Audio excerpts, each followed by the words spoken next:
want me up?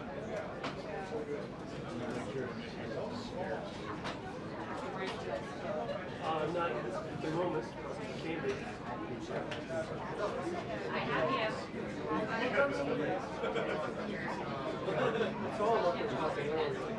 Initially, it was taking a lot of it up to some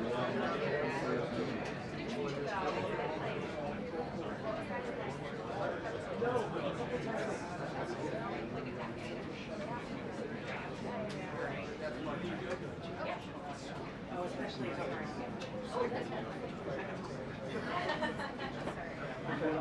Well, I'm not going to talk to you.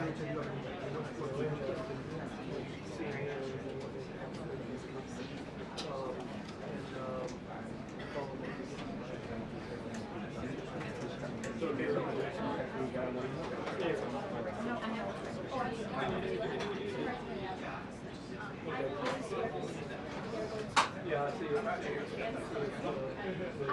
Okay. Thank you.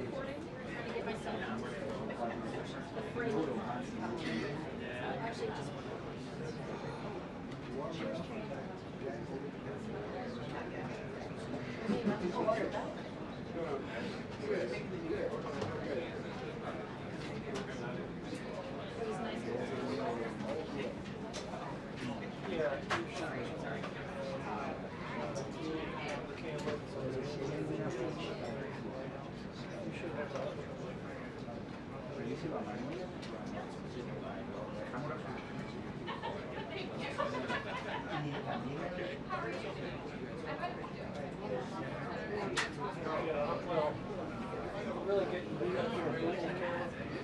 Next to me. So that, so for the question, will be coming to a mic.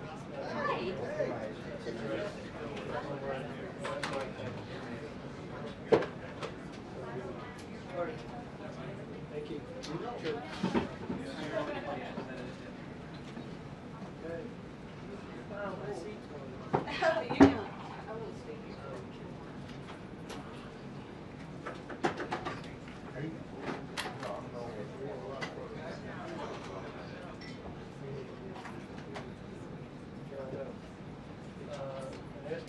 I usually ask them back up here. So I get my shot from here. His head's like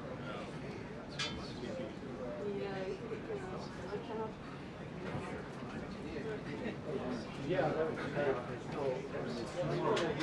Yes, I can hear you.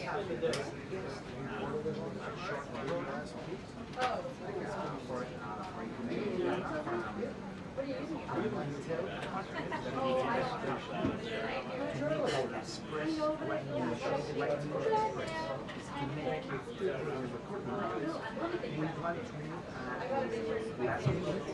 Thank you.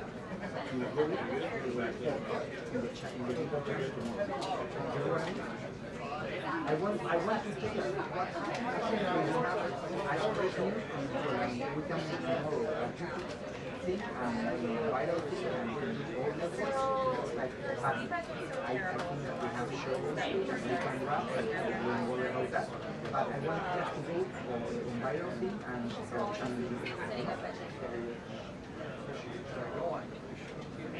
yeah, we are gonna record from 4 to 5 the World Show, and after we change the background, we put something about Venezuela, and we make like a, I don't know, 15 minutes show. But we one day talking about Venezuela. There's a way to solve this. Yeah, but we have to tell Parker that we want to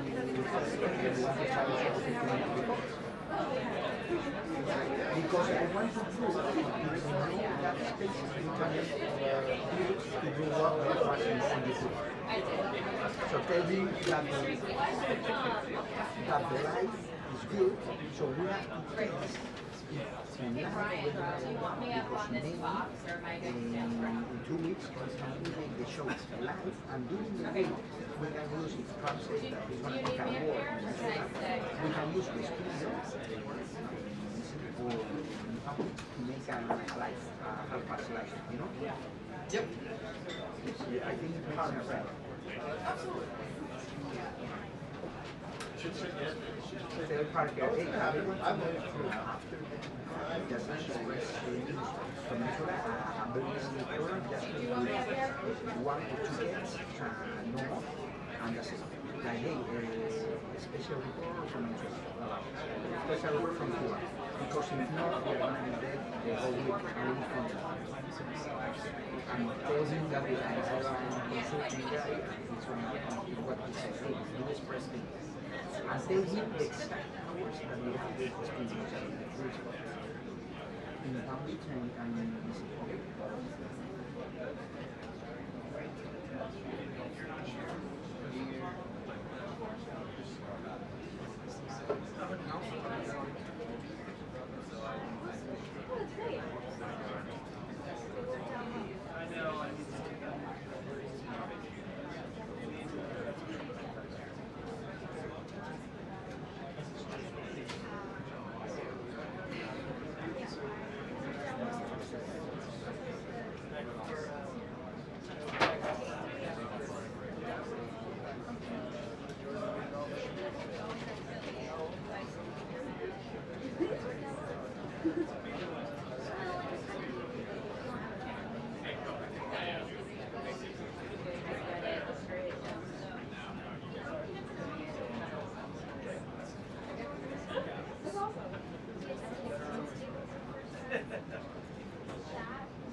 Those U.S. service members.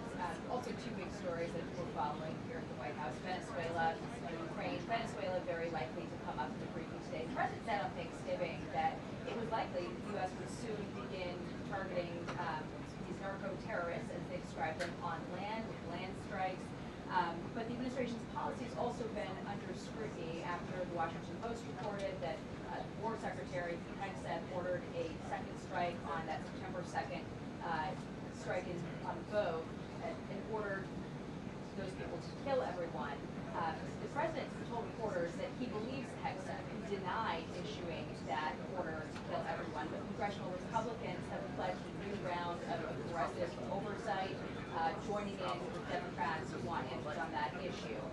Meantime, President's envoy Steve Witkoff sent to Moscow today to continue a round of discussions happened over the weekend that also involves Maura, so in Ukraine, the president has achieved an end to the war by the end of the year. We are so far not scheduled to see the president. There's going to be some officials around 4 o'clock regarding Venezuela close the people. We do know we had phone calls a short while ago. Also, the Israeli Prime Minister Benjamin Netanyahu about continuing efforts to demilitarize Gaza and disarm Hamas, expand all of this board, and tonight he is looking to pull the pressure on that, not only with those that race polling closer than expected, but also Democrats discussion of the president himself to say very soon and potentially have it on Lincoln. Now it also comes forth as there's a lot of suppressing on all those issues, right? Maybe by Texas or what we're hearing in our reporting to order them key questions that will be asked in the briefing. But the second strike on that Venezuela vote off the coast of Venezuela back in September. A lot of questions over why it was ordered. We hear bipartisan pushback on Capitol Hill, and we want to look into it. So those are going to be some of the key questions. Well, particularly I'm sure we'll address later in that meeting, but also in this briefing that is expected to kick off shortly. And all of this comes as we know that dozens of warships as well as thousands have been amassed in the region ahead of what the president said could be strikes very soon. So a lot of questions over that. Of course, I would remind you as well that one thing we still need answers on is what exactly was discussed in that phone call between the president and Venezuelan President Nicolas Maduro. The president confirmed that call happened, but we have not yet gotten details on whether diplomacy is potentially still an option here. So a lot to consider as this briefing is soon to kick off, but then also as they head into that meeting in the Oval Office.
Which makes sense, yeah. I also wouldn't say.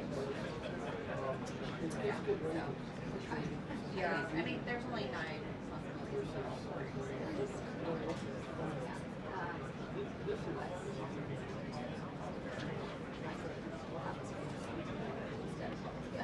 Yeah. Unlike what we have to order online, pick it up and select our store. Again, if you pick it up at the store and say, Yeah, he's it comes with it to you.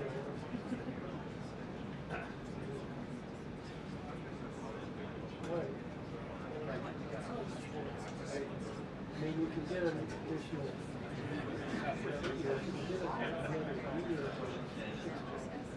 Two more years.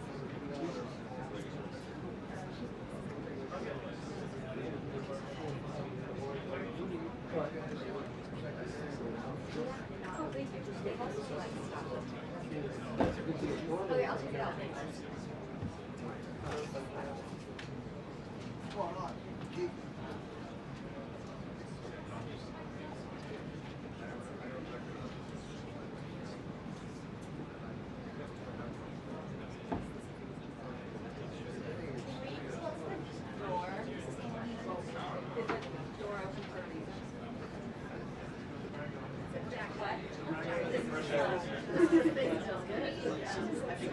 Oh, you like it? It's like it's part of the popular girl. Yeah, right. Is this so much? No. Yeah, they do. Yeah.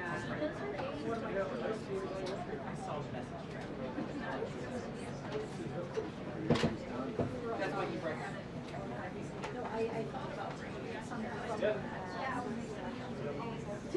That's why it is.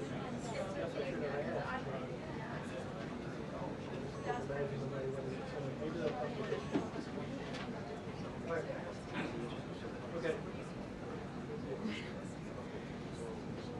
Incredible.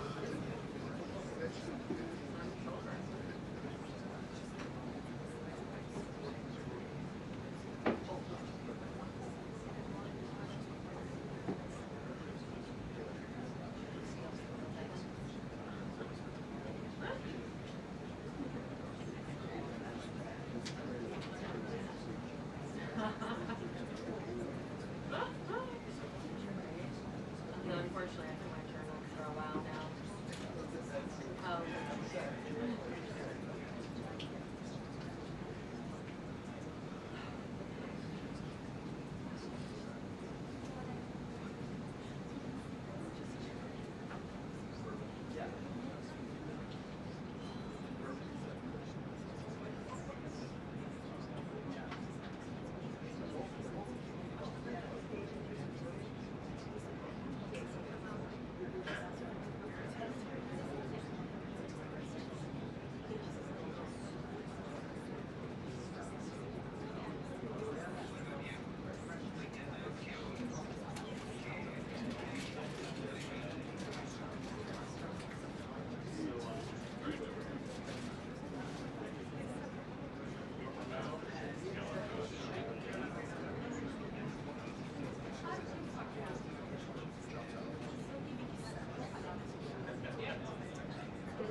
be there.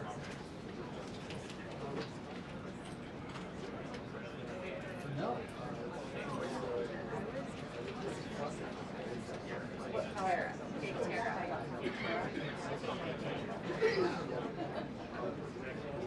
That's my kid.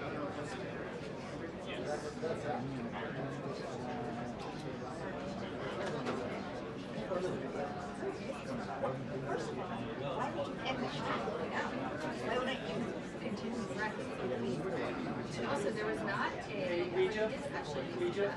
You don't see it there?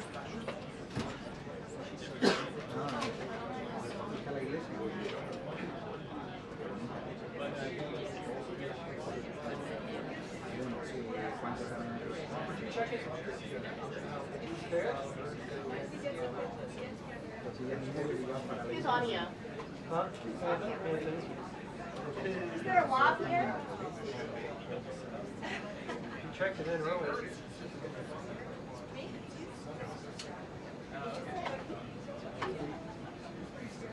All right.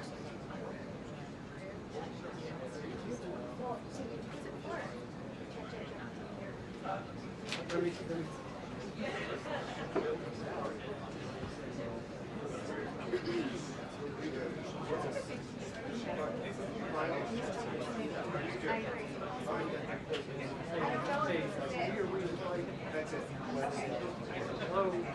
it was rolled up.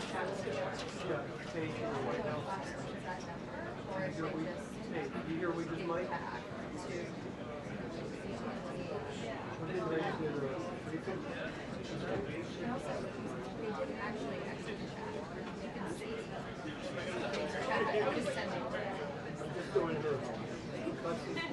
They didn't actually. You hear okay?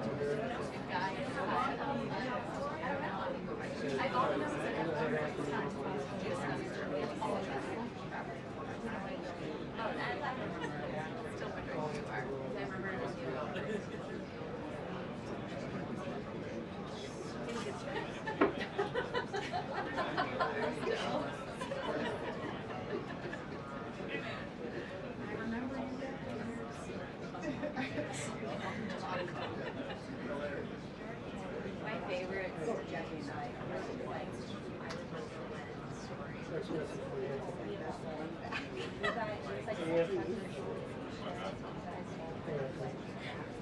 Yeah, I'm here. Make sure that you see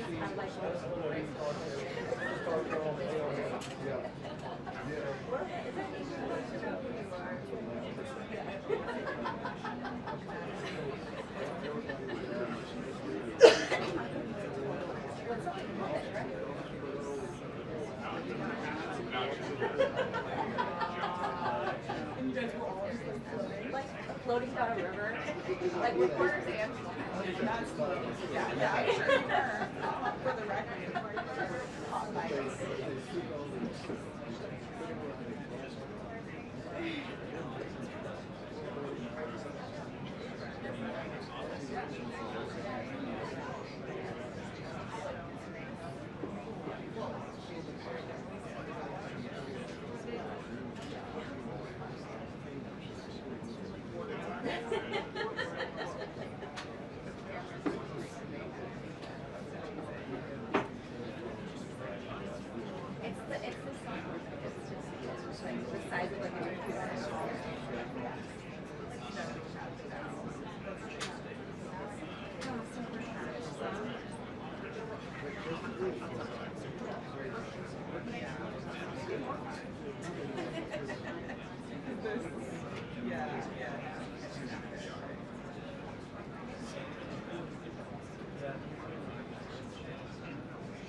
This one's a little skewed.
This one's not square.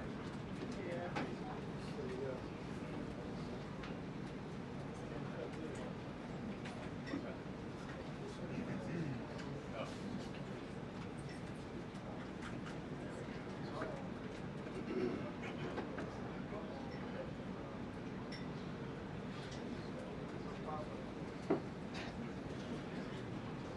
What? That's why it's messed up.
Good afternoon, everybody. I apologize for my tardiness. We had some technical difficulties, as you could see, but I think we are ready to rock, so let's get to it. I'll begin this week with some scheduling announcements for President Trump's very busy week ahead. Tomorrow, President Trump will host his 9th cabinet meeting of the year alongside his incredible cabinet, who continue to deliver for the American people at a record pace. Later in the afternoon tomorrow, the president will make an announcement in the Oval Office on his initiative to create Trump accounts to give the next generation of Americans a jump start on savings. It will be a very exciting announcement indeed, especially for all of the parents across the country with young children and babies. On Thursday, President Trump will host the presidents of the Republic of Rwanda and the Democratic Republic of Congo to sign the historic peace and economic agreement that he brokered. On Thursday night, the President and the First Lady will celebrate one of America's greatest traditions, the lighting of the national Christmas tree on the Ellipse. And on Friday, President Trump will attend the FIFA World Cup final draw at the Kennedy Center. You all will be seeing and hearing from the President every day this week, so you have me today, and then he will take on the rest of the week himself. Next, I would like to address the horrific tragedy that took place in our nation's capital last week. A foreign terrorist that the Biden administration failed to properly vet ambushed 2 members of the West Virginia National Guard who were honorably serving here to keep the residents and visitors of Washington, D.C. safe. U.S. Air Force Staff Sergeant Andrew Wolf was severely wounded in the attack and remains hospitalized while he continues to fight for his life. Tragically, U.S. Army Specialist Sarah Beckstrom died of her wounds. She was just 20 years old. President Trump and the entire White House are praying for Andrew's full recovery at the request of his parents and their personal phone call with the president over the weekend. And we are keeping Sarah's family and friends in our prayers during this unimaginably difficult time. Sarah and Andrew represent the very best of America. 2 young patriots who were willing to put on the uniform and risk their lives in defense of their fellow Americans. Both of them truly embody the profound words spoken by Jesus Christ in the gospel. Greater love has no one than this, to lay down one's life for one's friends. Sarah and Andrew are heroes, and we will never forget their sacrifice. That means ensuring the monster responsible for this atrocity is prosecuted to the fullest extent of the law and faces the most severe punishment possible. It also means reckoning with why this atrocity was allowed to happen in the first place, so that it may never occur again. Here are the facts. The terrorist who gunned down American soldiers blocks away from the White House in an ambush was an Afghan national who was flown into our country by Joe Biden's administration in September 2021 in the chaotic wake of their botched withdrawal from Afghanistan.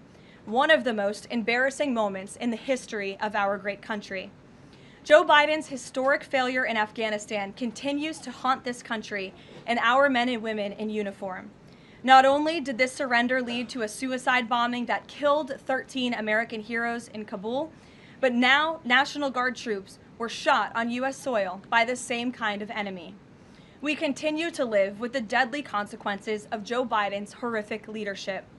Nearly 100,000 Afghans were recklessly released into the United States with little to no vetting.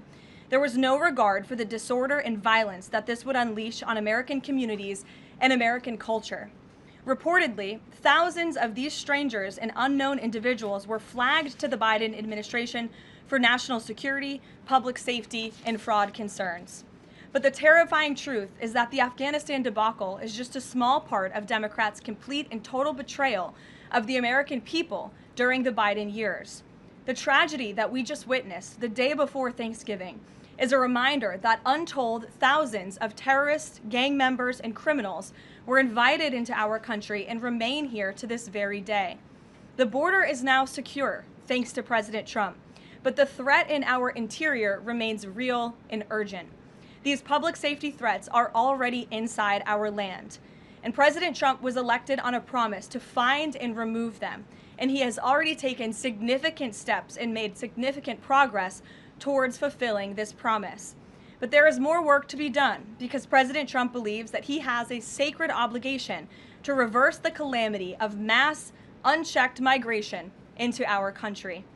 As a result, the Trump administration is now actively re-examining all of the Afghans imported into the country by Joe Biden. Any individual who threatens our national security or our citizenry will be subject to removal. President Trump has already permanently paused migration of foreign nationals from third world countries that pose a very high risk to the United States. For too long, past American presidents supported self-destructive immigration policies that allowed foreigners who outright hate our country and have no interest in assimilating into our culture. They've allowed these individuals to flood peaceful American communities. This disastrous approach has drained our welfare program, driven up the cost of housing, suppressed wages, and jeopardized the safety of law-abiding American citizens. In fact, according to a new bombshell report from the New York Times, Somalian migrants in Minnesota have defrauded nearly $1 billion in taxpayer-funded benefits under Democrat Governor Walz's leadership. President Trump is putting an end to this dangerous America Last approach. His position is rooted in common sense. In the wake of last week's atrocity, it is more important than ever to finish carrying out the president's mass deportation operation. America cannot allow millions upon millions of unvetted illegal aliens to be rewarded with amnesty after they broke our nation's laws to come here. They must go back to their home countries. It is also essential to immediately address the massive fraud and corruption that has been going on for decades in other aspects of our immigration system, most notably when it comes to asylum claims. Millions of people who have come here under false pretenses are told blatant lies now enjoy temporary legal status. President Trump is ending this scam as well, and I would point out that the Democrats have tried to block this administration from doing so at every turn with lawsuit after lawsuit.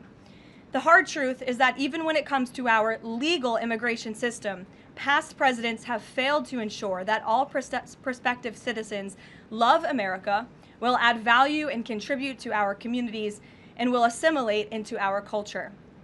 Leaders have a duty to defend and advance the interests of their own people, not foreign nationals. Leaders also have a duty to preserve the integrity and character of our nation's national identity. That is why President Trump is more committed than ever to fully restoring American sovereignty by keeping our borders secure, removing all illegal alien invaders, and rebuilding a legal immigration system that makes sense and benefits our country. President Trump has no higher responsibility than to defend our homeland and our people, and he will never waver in doing so. With that, I will open it up to questions, and we'll lead today with Isabel Brown, who is in our new media seat. She's a very popular face on television these days. She's built a great independent media podcast and platform with the Daily Wire, and I appreciate your being here, Isabel.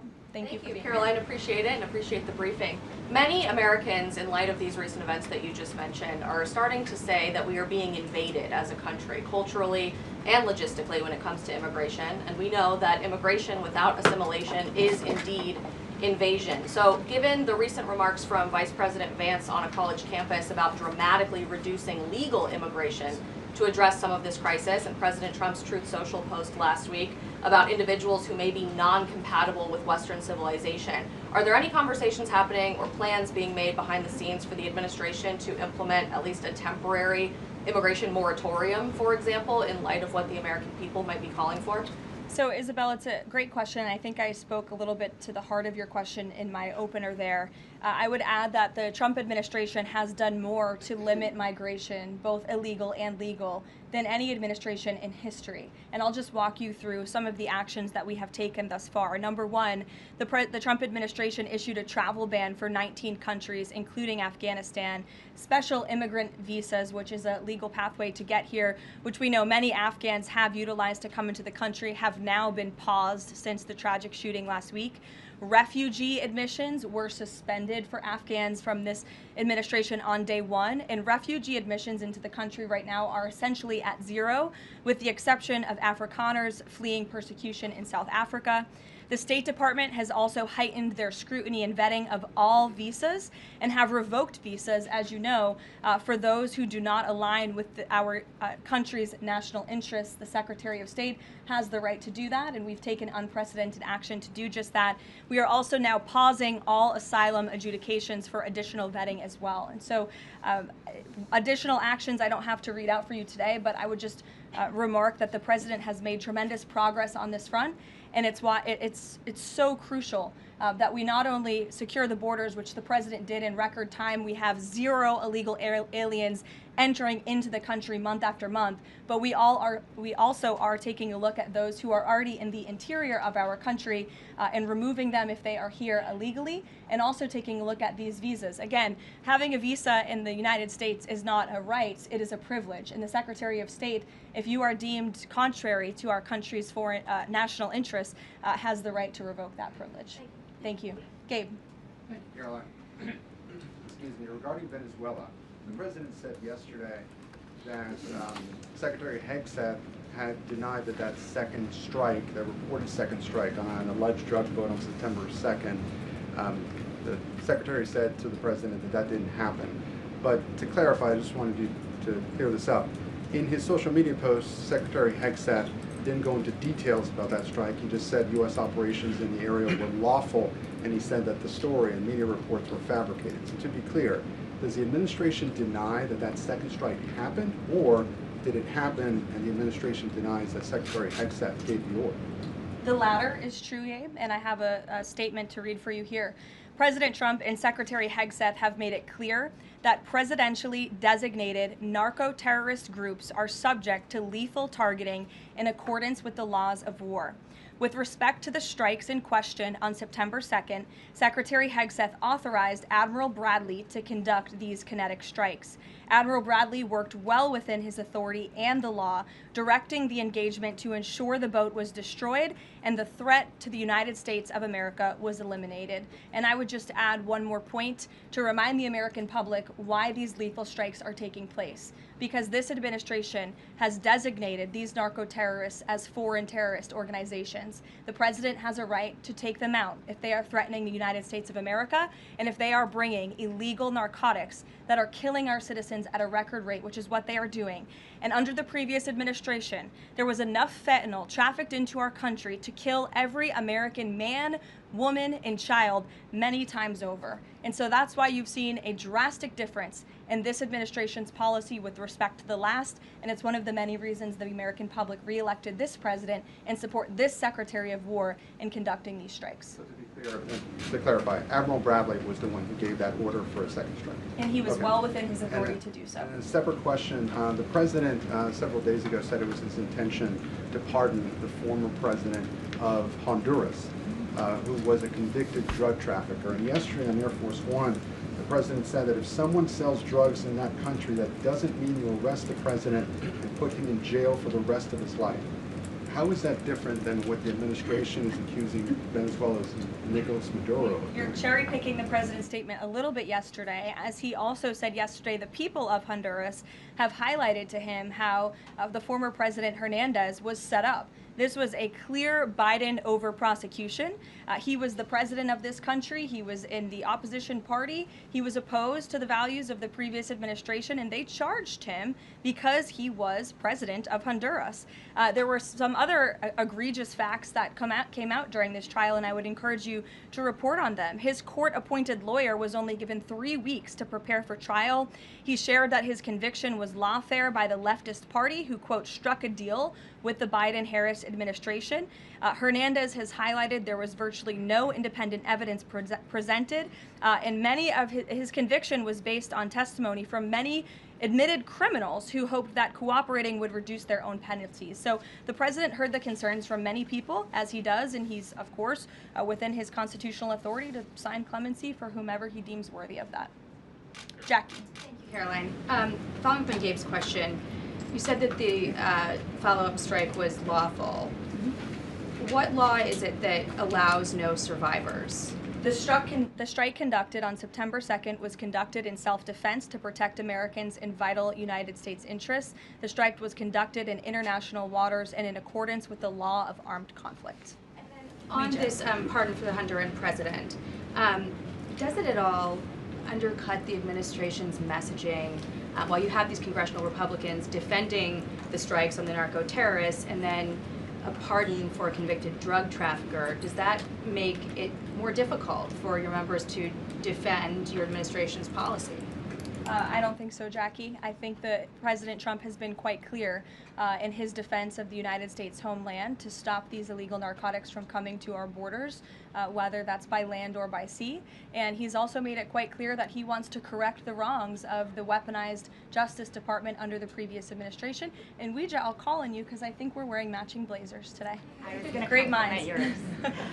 Thank you, Caroline. Sure. So just to be clear, to clarify on Jackie and Gabe, did Admiral Bradley order that second strike because there were still survivors after the initial strike? Again, as I read for you, Admiral Bradley worked well within his authority and the law. He directed the engagement to ensure the boat was destroyed and the threat of narco-terrorists to the United States was completely eliminated. So was the initial order from Secretary Hegseth, everyone be killed, and did that come from President Trump? I saw that quoted in a Washington Post story. I would reject that the Secretary of War ever said that. However, the President has made it quite clear that if narco-terrorists, again, are trafficking illegal drugs towards the United States, he has the authority to kill them. And that's what this administration is doing. And can I Danny? follow up on the MRI? Because President Trump yesterday said that he would release the results of his MRI.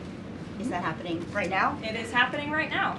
As part of, and this is a summary from the President's physician, and we will release it right now. I think my team has it teed up for all of you. I'll read it for you, and then you'll get it physically as well. As part of President Trump's comprehensive executive physical, advanced imaging was performed because men in his age group benefit from a thorough evaluation of cardiovascular and abdominal health. The purpose of this imaging is preventative, to identify any issues early, confirm overall health, and ensure the President maintains long-term vitality and function. President Trump's cardiovascular imaging was perfectly normal. No evidence of arterial narrowing impairing blood flow or abnormalities in the heart or major vessels. The heart chambers are normal in size, the vessel walls appear smooth and healthy, and there are no signs of inflammation or clotting. Overall, his cardiovascular system shows excellent health. His abdominal imaging is also perfectly normal. All major organs appear very healthy and well perfused. Everything evaluated is functioning within normal limits with no acute or chronic concerns. In summary, this level of detailed assessment is standard for an executive physical at President Trump's age and confirms that he remains in excellent overall health. Again, we will provide that to you. I think that's quite a bit of detail, and in the effort of transparency, the President promised it last night, and we have delivered today. So there you go. Danny. Thanks, Caroline. Just going back to Venezuela, can you confirm that President Trump is going to be hosting a meeting of his national security team in the Oval Office today on Venezuela? And what are they going to discuss? Are they hoping to reach a kind of final decision on that? Out of the effort of transparency, I will confirm that the President will be meeting with his national security team on this subject and on many matters. He meets with his national security team quite often. He's the commander-in-chief. It's part of his responsibility to ensure that peace is ongoing throughout the world. I'm definitely not going to detail the specifics of a meeting between the President and his national security team that's taking place in the Oval Office, but I'm happy to confirm that meeting is taking place for you. Can you tell us, is there still, what's the position on whether US troops on the ground is a possibility there? Is that, I know you've answered that before, but what's the current operative In status? Venezuela? I think my previous answer stands. There's many options at the President's disposal that are on the table, and I'll let him speak on those. Ed. The U.S. announced a trade framework deal with the United Kingdom on pharmaceuticals, where they will pay 25% more, and the savings theoretically will go back to American consumers. What guarantees are in that savings will in fact go back to the American consumer and not be sucked up by the company? I'm going to be honest with you, Ed. I'll get you the answer to that question after the briefing. So the American Rescue Plan, Sure. funded a number of universal income. Kush will get you that answer, right, Kush? My trade guy over here. The American Rescue Plan funded a number of universal basic income programs. Now Cook County, Illinois is extending that program into 2026 with $7.5 million of taxpayer money. What does the White House think about that? I'll also get you an answer on that after the briefing. Ed. It's 0 for 2. Go ahead. Sure. And then in the interest of transparency, does the White House support releasing the Department of Defense's video of those September 2nd strikes on those military boats? And also, separate topic on presidential pardon power. Why did the president commute the sentence of David Gentile recently? He was a private equity executive. He served 12 days out of a 7-year sentence. Prosecutors said he defrauded $1.6 billion with thousands of victims, including veterans, farmers, teachers. Why was he pardoned? To your first question, that's definitely not a decision for me to make. I would defer you to the Department of War. It's also probably a decision for the president himself to make. As for your second question with respect to that pardon, he issued a commutation for Mr. Gentile, who's the former CEO and co-founder of GBP Capital Holdings. Unlike similar companies, GBP paid regular annualized distributions to its investors. In 2015, GBP disclosed to investors the possibility of using investor capital to pay some of these distributions rather than funding them from current operations. Even though this was disclosed to investors, the Biden Department of Justice claimed it was a Ponzi scheme. This claim was profoundly undercut by the fact that GBP had explicitly told investors what would happen. At trial, the government was unable to tie any supposedly fraudulent representations to Mr. Gentile. In short, again, this is another example that has been brought to the president's attention of a weaponization of justice from the previous administration, and therefore he signed this commutation. So say that these people were defrauded. I just read you a very detailed summary of why the commutation was made. Sure. In the middle with the red tie. Thank you, Caroline. Okay, Andrew, go ahead, and then you. In wake of Congresswoman Marjorie Taylor Greene's early resignation, reports last week indicated that other House Republicans might consider doing the same. Does the president have any concerns in light of those reports about other House Republicans potentially leaving early, as well as the other announced retirements that we saw in the last couple of days? Look, I think the president maintains very good relationships with the vast majority, maybe with the exception of one or two. I think many in this room know who I'm referring to. Very good relationships with members of Capitol Hill within the Republican Party. And the president clearly is the unequivocal leader of the Republican Party. I think it was a recent CNN poll that actually showed that more than 90% of Republicans continue to support President Trump as the leader. So he maintains very good relations, as does his entire team here at the White House. And of course, we have a very slim margin in the House, and the president wants that to continue. Andrew, go ahead. Sure. First, on the Venezuela strike, you said that second strike was in full accordance with the law of armed conflict, but the Navy's own manual of law of war says that specifically firing on survivors from a wrecked vessel is an example of a war crime that's forbidden under U.S. law and the law of armed conflict. So was that second strike in following law of armed conflict and then second on immigration? Again, Andrew, I would reiterate to you the strike was conducted in international waters and in accordance with the law of armed conflict.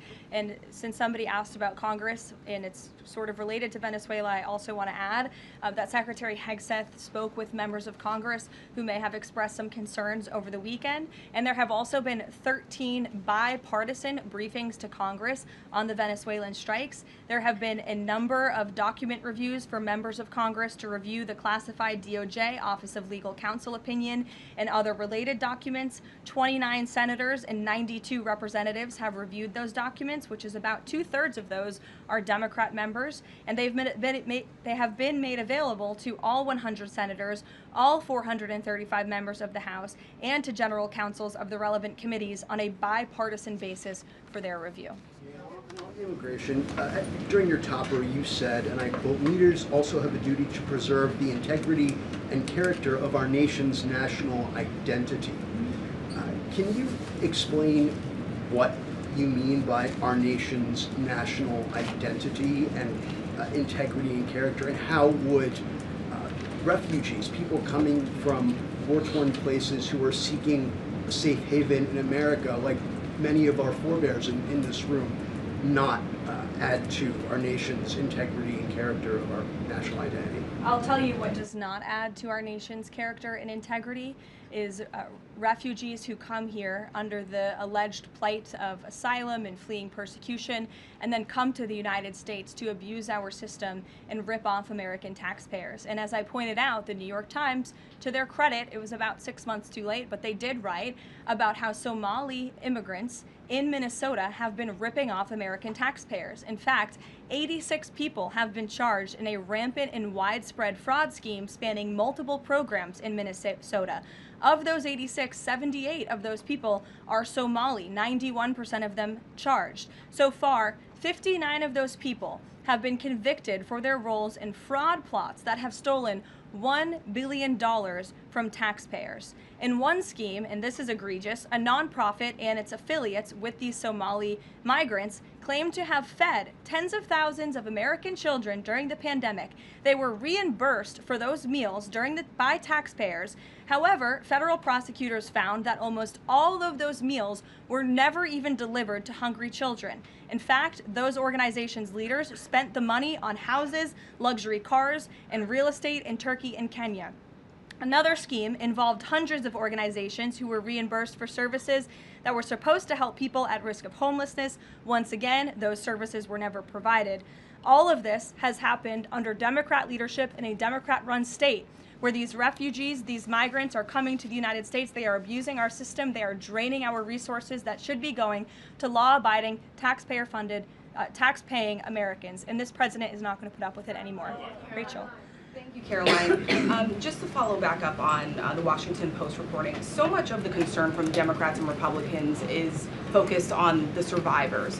Why won't the administration either confirm or deny or reveal whether or not there were survivors after that initial first strike? And what imminent threat would two survivors pose who were clinging presumably to the wreckage of that boat? Again, as I said, I think you guys are sort of not listening fully to the statement I've provided. Admiral Bradley worked well within his authority and the law, directing the engagement to ensure the boat was totally destroyed and the threat to the narco-terrorists to the United States was eliminated. And for any further questions about his thinking, I would defer you to the Department of War. I obviously wasn't in the room for these. Just to follow up, Karoline, just on the administration's policy when it comes to survivors, was there a change in policy after this strike on September 2nd? The Washington Post is reporting that these two survivors were killed after a second strike, but then in October, two people were rescued and returned to Colombia and Ecuador. So was there a decision that was made to handle survivors differently after these strikes? Not to my knowledge, no. Steve. The president confirmed that he spoke to the Venezuelan leader. Are you trying to negotiate his departure? Is there an asylum deal under work? President, as you know, last night on Air Force One, he said, I don't want to comment on that, but I did speak to him in the effort of transparency. So there you go. You got your confirmation. I'll let him speak further if he wishes to on the details of that conversation that took place. Steve Witkoff is headed to Moscow. How close are you to some sort of Ukraine agreement? I think the administration feels very optimistic. Obviously, you've seen, Steve, that the president's entire team, including Special Envoy Witkoff and Secretary Rubio and the Vice President and the President himself, Secretary Hegseth as well, have been working so hard on this effort, and they all really want to see this war come to an end. And so just yesterday, Sunday, I believe that was yesterday, they had very good talks with the Ukrainians in Florida, and now, of course, Special Envoy Witkoff is on his way to Russia. This is sort of the shuttle diplomacy that you've seen from this administration play out, where we speak equally with both sides. We've put points on paper. Those points have been very much refined, but as for the details, I will let the negotiators negotiate, but we do feel quite good, and we're hopeful that this war can finally come to an end. Stephen. Thank you, Karoline. I've got a question about Ukraine and then a clarification about immigration changes that are happening. On Ukraine, President Trump very briefly yesterday said that corruption issues there were not helpful to the peace process following the resignation on Friday of President Zelensky's top aide, Andriy Yermak. We were told from your podium in the prior administration that, quote, there is no indication that there's been any kind of widespread corruption involving U.S. resources in Ukraine. What is the Trump administration's view of corruption issues in the wake of Yermak's resignation, and how is that impacting peace talks? Well, look, I think the president has made it quite clear, as he said last night, corruption is never helpful. and he does not want to see American tax dollars taken advantage of, which is why he has stopped the endless checks that were being written by the previous administration to fund this war. The United States is selling weapons to NATO that are being sent to Ukraine. That's a very different thing than the American people writing blank checks to a war effort very far away. It does not degrade the administration's determination to see this war come to an end, but I think it exemplifies the president's desire to always put the American people and the American taxpayer first. On immigration, you mentioned, or you emphasized that there would be a review of the Afghans who were resettled here under the previous administration. Yes. There's a lot of changes happening right now to asylum and to green card holders. What should the 2 million people with pending asylum claims, or the roughly 1 million people from the 18 other countries of concern, know about what's going on in the review? What's the status of all these other people?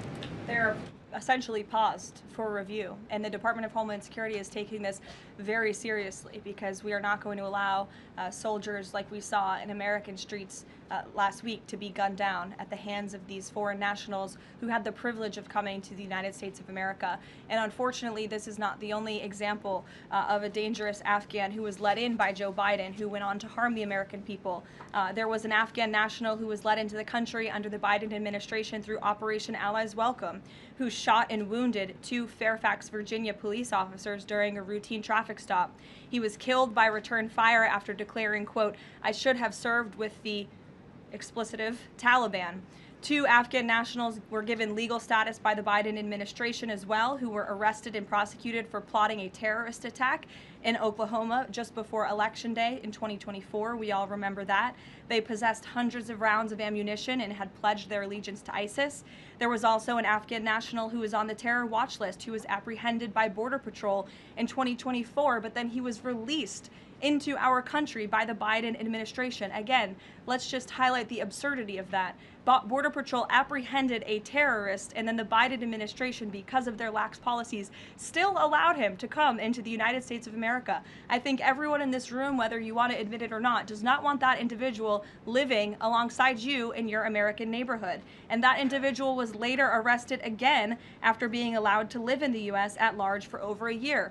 Another one, a criminal illegal alien from Afghanistan, was arrested by ICE in 2025, convicted of second-degree assault, was previously allowed to stay in the country by the Biden administration.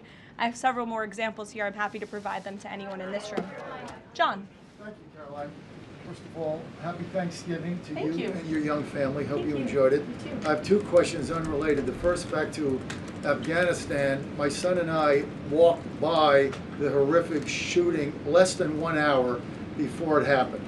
So for anybody that's here, this thing's real. You outlined all of these unvetted Afghans that that were let in by Biden. We just had one the other day that was going to blow up a DHS building. Can you be specific on what the Trump administration is doing now to re-vet those that are here so that we don't get a repeat of what we had Wednesday night?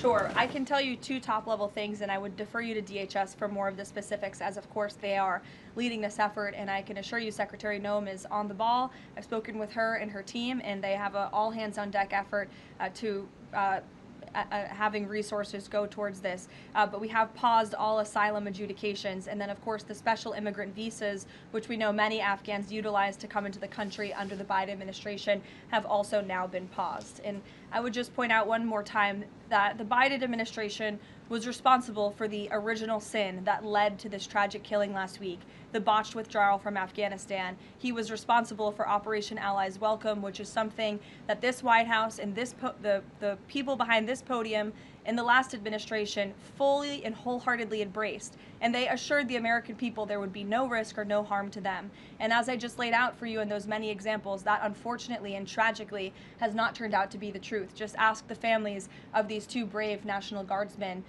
one who is no longer with us and one who continues to fight for his life. So I know the president is wholeheartedly focused on this effort, and I think unfortunately these events do remind us why it's so important that the president's mass deportation operation continues. With that, follow up. The White House today launched a new fake news portal, which I found interesting. What is your objective with that, ultimately? And are you going to name the news networks, and are you also going to name some of the correspondents, some which may be here today? Yes, we are. I'm glad you noticed.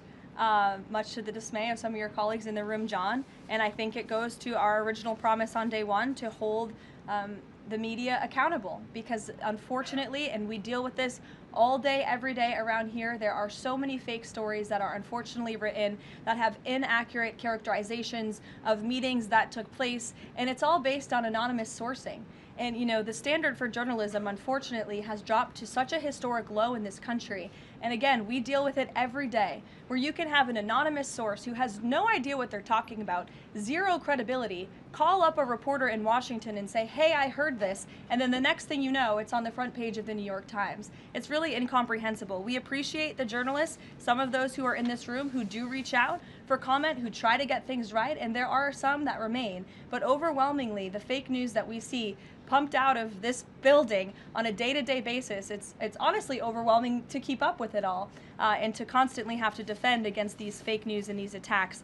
And I will point out one fake news story over the weekend before I let you all go, from the New York Times that took about 1/3 of the president's daily calendar and his daily schedule and said that he's doing less than he did in his first term, or he might not be fit for the job. That is unequivocally false, and it's deeply unfortunate that this story was written by the same outlet and the same reporter who wrote this: Biden is doing 100% fine after tripping while boarding Air Force One. Oh, same outlet, same reporter who wrote that President Trump is not fit for the job. Are you kidding me? You all see him almost every single day. He is the most accessible president in history. He is taking meetings around the clock. Another one. Biden declared, quote, healthy and vigorous after his first presidential physical. I don't see headlines like that too often about this president. Again, same reporter, same outlet who wrote falsely over the weekend that President Trump is not fit for the job. I can assure you he absolutely is. You all see that with your own eyes on a daily basis, and the president's physician has now given you all 3 detailed reports on the state of the president's health. So with that, I will leave you all, and we'll see you tomorrow. Thank you. Thank you, Karoline.